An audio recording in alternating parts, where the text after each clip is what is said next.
Assalamualaikum warahmatullahi wabarakatuh. Waalaikumsalam warahmatullahi wabarakatuh. Alhamdulillah wassalatu wassalamu ala Rasulillah sayyidina wa syafi'ina wa qurrati a'yunina wa maulana Muhammadin wa ala alihi wa sahbihi wa man tabi'ahum bi ihsanin ila yaumiddin. Subhanaka la ilma lana illa ma 'allamtana innaka antal alimul hakim. Rabbi israh li sadri wa yassir li amri wa hlul 'uqdatam min lisani yafqahu qawli. Amin ya rabbal alamin.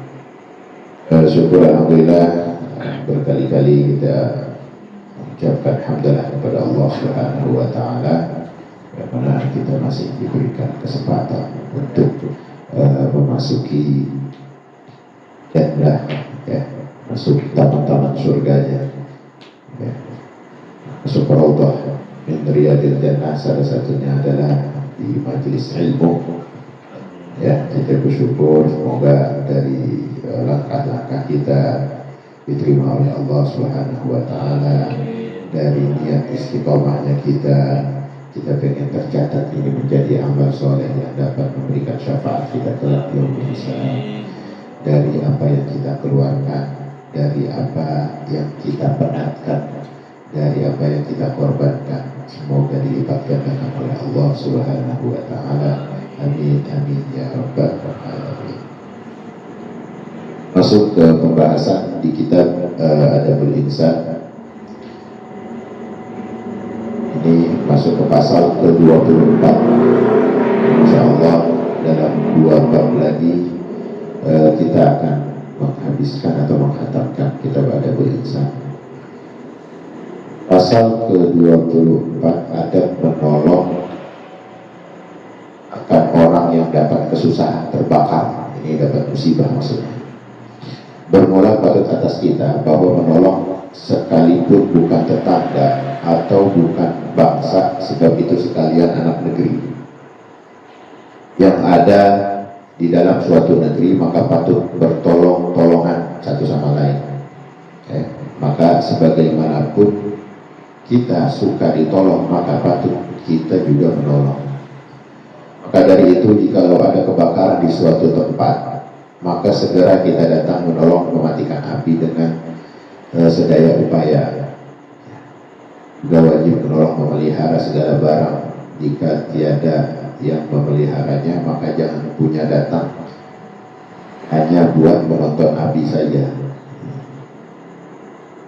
Ini beliau mengingatkan kepada kita untuk saling menolong pada tetangga, kepada orang-orang di sekeliling yang bisa kita jangkau, ya. Bahkan kalau kita ingin peduli dari seberang kampung, ya, ini patut kita tolong. Jadi bagian dari akhlakul karimah adab kita kepada orang-orang yang sedang berduka dalam musibah tersebut. Jadi musibah kebakaran ini memang luar biasa ujiannya. Kita tahu bagaimana orang-orang di sekeliling kita ketika mendapat musibah kebakaran tersebut, karena memang ada tugas kita, ya, di majelis ini yang sering berkecimpung di dalam kemanusiaan. Ya. Nah, ini rasanya itu kayak kesiram air dingin di saat lagi dahaga di siang hari yang panas. Jadi seolah-olah kalau kita datang membantu, kalau kita datang peduli dari kejadian atau bahkan setelah kejadian. Kita kemarin juga bahas tentang tetangga, ya kan. Kalau ada tetangga kena musibah, lagi susah, ini satu kewajiban bagi kita. Apalagi kalau emang musibah itu adalah musibah yang sangat besar, ya, ini kebakaran. Kebakaran ini luar biasa, bila mana terdapat korban di dalamnya. Salah satu korban dari kebakaran ini, kalau dia seorang muslim, maka status dia adalah mati syahid. Yang beliau ingatkan di sini, jangan sampai kalau ada kebakaran kita datang cuma nonton doang, nonton, ramein dong. Sekarang kan musiknya begitu, bukan ngangkutin air, malah masang status di videoin. Nah, ini buat konten. Itu ini fenomena akhir zaman ya, masya Allah. Ujian kita itu ada akhlaknya kagak ada. Makanya dari beberapa puluh tahun yang lalu beliau mengarang ini, melihat fenomena ini ternyata udah ada di zaman itu. Ya, kalau sekarang lebih canggih lagi, ini pakai sisi konten. Kalau dulu cuma nonton, bantuin kagak nonton doang, adabnya kagak ada. Jangan sampai. Dan lagi apa? Adapun kelancangan mengambil sesuatu barang, kata beliau, maka itu adalah durhaka yang paling besar, sekalipun haknya lain-lain itu lain-lain bangsa. Misalnya, maksudnya ini sekalipun dia orang lain, seorang yang kita nggak kenal, ya bangsa lain, misalnya orang asing atau bukan suku kita, ini mentang-mentang lagi dalam keadaan musibah, aju mumpung, kita rampok sekalian ya, gitu. Karena sambil bantu sambil nyolongin barang-barang ini salah satu kedurhakaan yang luar biasa. Maka itu tiada harus pada agama sekali-kali akan mengambil sesuatu daripada itu juga adanya, walaupun dia berbeda agama, maksud dia di sini. Walaupun beda agama, walaupun beda suku, beda bangsa, nggak boleh. Jangan sampai ini dijadikan dalil. Nah, ada beberapa tambahan ketika kita dalam musibah, ya. Kalau kita dalam musibah kebakaran itu ada doa-doanya sendiri. Nauzubillah, bukan kita ya. Ini kiat-kiat ketika ada kebakaran, di mana kita bisa kebetulan hadir atau kita bisa mendoakan di situ. Rasulullah SAW pernah bersabda bahwa beliau mengatakan idza ra'aitumul harim fakabbiru fa inna takbir yudfi'uhu. Ya, bila mana kalian melihat kebakaran, bertakbirlah. Karena takbir itu akan memadamkan. Ini hadis Ibnu Sini.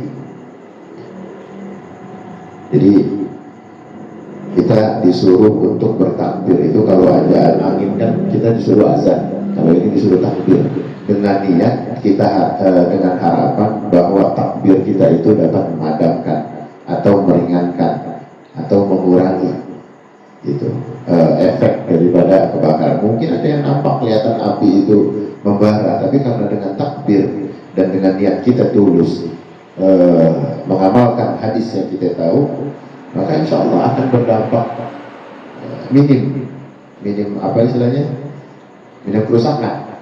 Pernah ada kejadian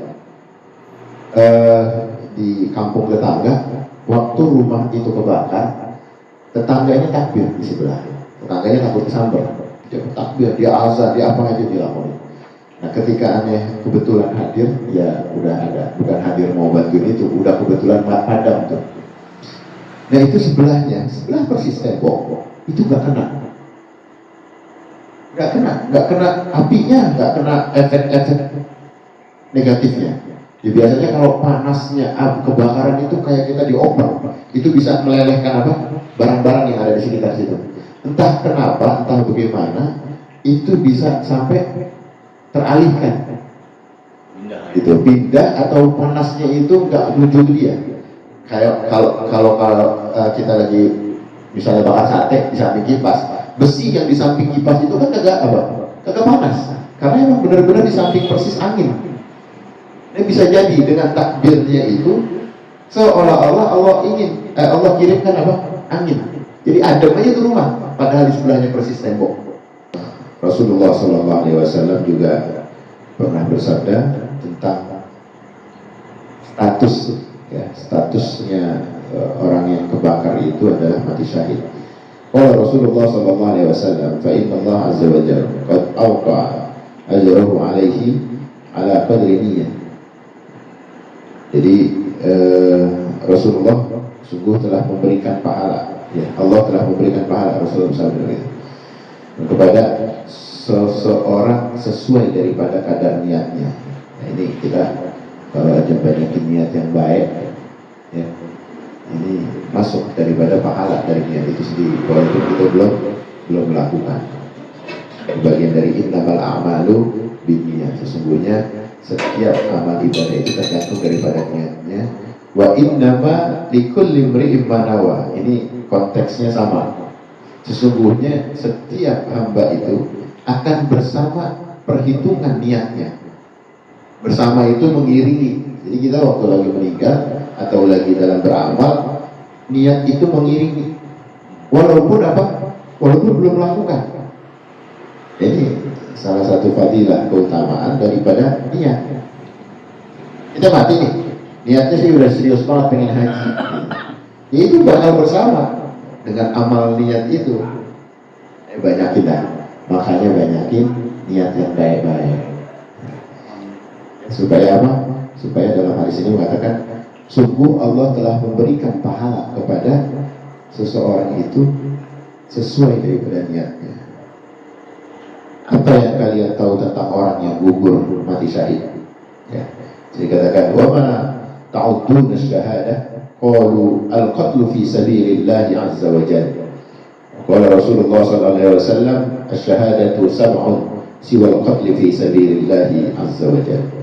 Apa yang kalian tahu tentang orang-orang yang mati syahid? Ya, mereka menjawab, ya mereka yang gugur di jalan Allah dalam dalam perang di jalan Allah. Lalu Rasulullah SAW menjelaskan mati syahid ada 7 jenis selain daripada gugur di jalan Allah. Ini yang kita ingin jelaskan. Sab'un siwal qatli fi sabilillah, ada 7 selain daripada meninggal di jalan peperangan di jalan Allah. Al-mat'un syahid, wal mabtun syahid, wal gharib syahid, وصاحب الهدم شهيد وصاحب ذات الجنب شهيد وصاحب الحرق شهيد والمرأة تموت بجمع شهيدة بجمع شهيدة. Jadi katakan mati syahid itu ada 7 selain gugur di jalan Allah. 1, korban meninggal karena wabah atau ta'un kayak kemarin-kemarin tuh. Ya corona, ya wabah-wabah, flu ini, flu itu kan banyak wabah yang kalau lihat zaman dulu model-model wabah, modelnya flu zaman dulu. Ada yang nggak bisa disembuhin, ada yang sulit sembuhin. Ini wabah yang menyeluruh, yang nggak bisa kita menghindari. Kalaupun diselamatkan oleh Allah itu rezeki lah. Ya Allah memang kasih perlindungan, Allah kasih kekuatan sampai hidup lagi. Ada yang memang wabah itu sifatnya ngeraup semuanya. Nah ini tergolong mati syahid. Subhanallah. Yang kedua apa? Korban meninggal karena sakit perut. Ya, meninggal karena sakit perut. Karena bagaimana perut itu, di perut apa isinya? Di perut isinya ada liver, ada lambung, ada ginjal, banyak tuh. Ya. Apa usus buntu. Ya, orang keracunan masuknya di perut. Kalau dia beriman kepada Allah, lalu Allah matikan dia dalam keadaan sakit di perutnya, lalu dia meninggal, itu maka masih tergolong dalam hadis ini, yaitu mati syahid.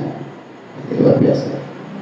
Walaupun sifat syahidnya beda, maksudnya kalau orang mati syahid itu kan perang di jalan Allah tidak dimandikan, tidak dikafani, dia mati dan meninggal ya untuk itulah. Untuk saksi bukti bahwa seorang syahid di medan perang itu betul-betul menjadikan bukti darahnya itu atau bajunya atau apanya itu bersaksi di hadapan Allah. Tapi kalau yang kategori ini ya tetap harus diurusin, dimandiin, dikafanin, ya selayaknya orang mati meninggal normal. Yang ketiga, korban tenggelam. Di korban tenggelam juga mati syahid. Kenapa? Orang kalau tenggelam apa sih isinya? Kan perut juga yang diterasa, sesak ya, di dada, sesak di perut, udah kembung. Ini salah satu anugerah Allah. Selain daripada itu semua, kita masih punya potensi-potensi ruang meninggal dalam keadaan syahid. Yang keempat, korban meninggal tertimpa reruntuhan. Kalau lagi gempa, kalau lagi kena bom, kalau lagi tiba barang-barang berat tuh, guru-guru. Makanya kalau kita lagi pulang rumah, keluar ke rumah atau kita pulang dari mana-mana, kita udah niatin ibadah aja udah. Karena potensi syahid itu ada di mana-mana. Kita mau pulang nih, ya mau nyari nafkah. Ini salah satu syahidnya juga itu ketika ada benturan, ketiban, tenggelam, sakit perut, ya orang macam-macam model-model.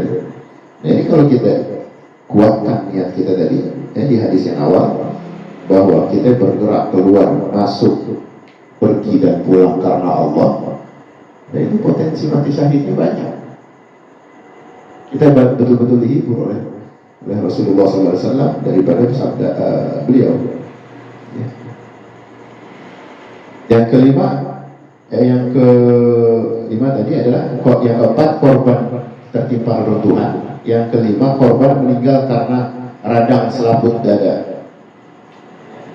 Ya kayak orang tadi, salah satunya hal-hal yang sifatnya itu punya tekanan di perut, di dada, tenggelam, ya kan, itu kan punya tekanan. Masih dikategorikan meninggal dalam keadaan syahid. Yang keenam korban meninggal terbakar. Kita lagi bahas.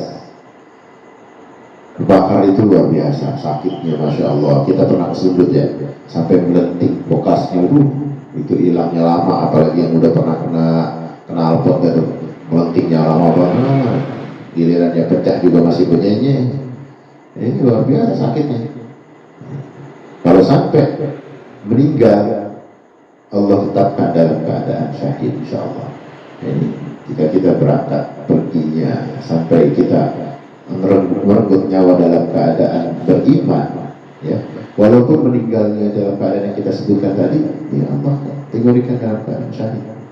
Dan yang terakhir, yang ketujuh, wanita meninggal karena hamil atau melahirkan.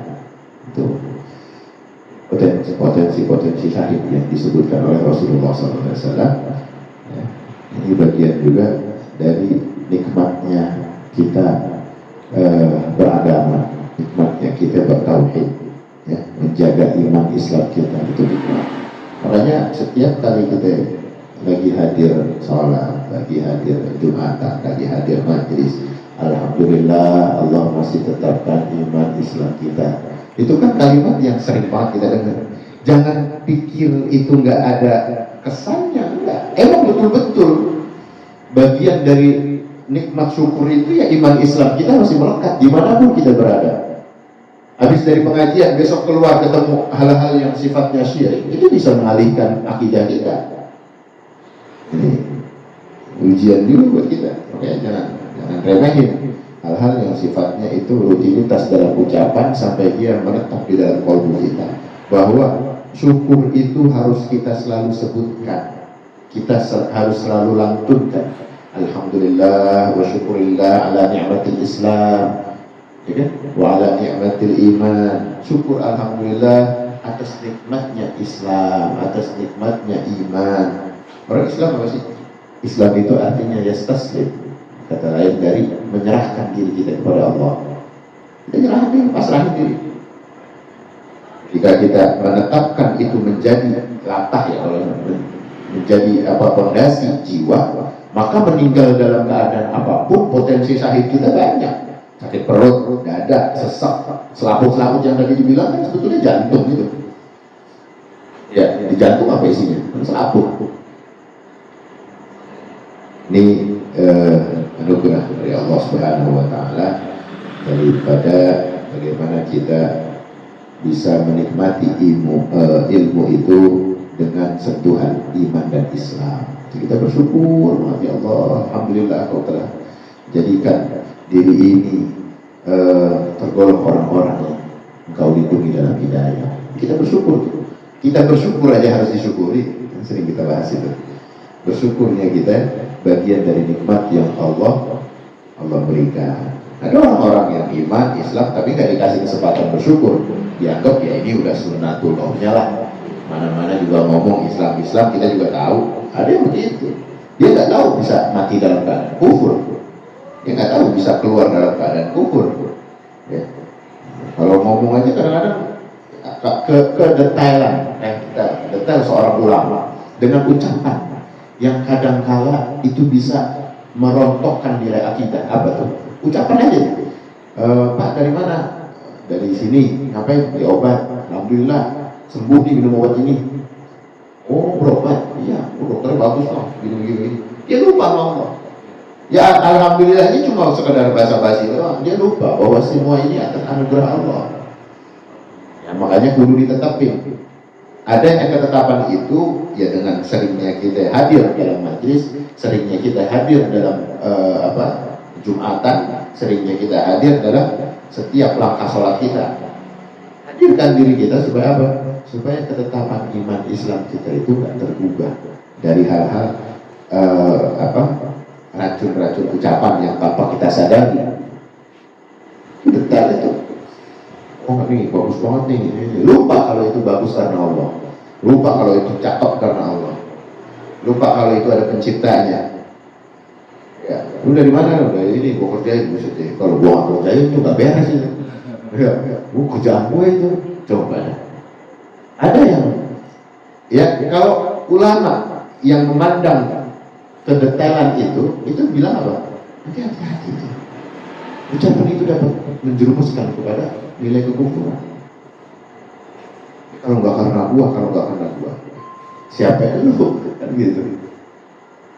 Dirinya bahwa dia adalah penentu. Nggak beda sama korun. Korun waktu disuruh menafkahkan hartanya yang diberikan oleh Allah, enggak, ini bukan dari Allah. Ini dari kelebihan aku berjuang.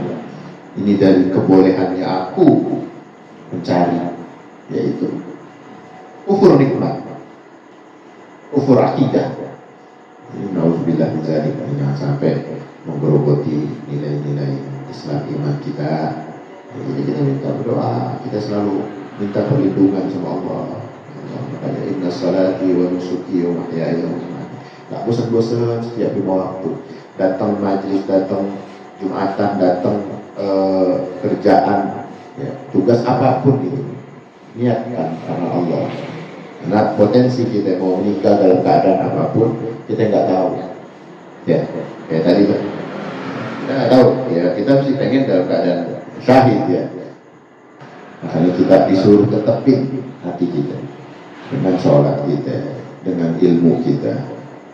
Orang alim sendiri ujiannya itu dengan ilmunya sendiri.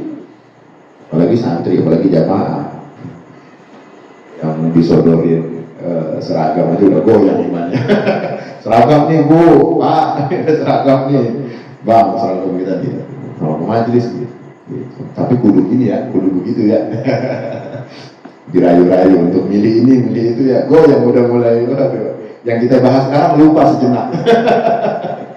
Iya, catatannya nggak ada, videonya nggak punya kuota, lupa tuh yang kita bahas, yang kita lagi takutkan ya. Sudah misalnya jangan sampai kita ingat-ingatlah punya pendirian, punya fondasi. Nah, kalau kita tahu bahwa iman Islam itu adalah harga mati kita, maka kita jangan mudah terayu. Minta ketetapan, ya muqallibal qulub. Kita bahas waktu itu. Ya, yang maha membolak-balikan hati, tetapkan hati ini.